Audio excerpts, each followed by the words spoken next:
এটা সমস্ত অন্ধ্রবাসী পশ্চিমবাংলার মমতা ব্যানার্জির বিরুদ্ধে ক্ষোভ দেখালেন। ক্ষোভ এই যে তারা আজ হতাশার থেকে বেরিয়ে রাস্তায় নেমেছে, যেটা আমাদের পশ্চিমবাংলাতে দীর্ঘদিন ধরে বন্ধ ছিল। এখানে এখানে কি চলতো? এখানে দাদাগিরি চলতো, দাদাদের নির্দেশে যা বলবে সেটা চলতো।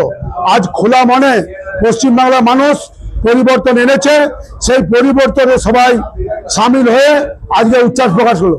আজকের মিছিলে দেখা গেল বুলডোজার, যেটা উত্তরপ্রদেশে দেখা যায়, কিসের ইঙ্গিত? পশ্চিমবাংলাতে শুরু হতে চলেছে, তাই আমরা ট্রেলার দেখালাম। অভিষেক ব্যানার্জি দাবি করছেন তাদের অনেক নেতাকর্মী ঘর ছাড়া, এ নিয়ে কি বলবেন? আমার মনে হয় অভিষেকের জন্মটা অনেক কম দিনের, তো তাই অভিষেক ব্যানার্জিকে বলবো, কোনো বাজে কথা বলছি নাই, যে যদি সে রাজনীতির লেভেলে থেকে আসতো, সে মায়ের বলে বলিয়ান, মায়ের দাপটে তার দাপট।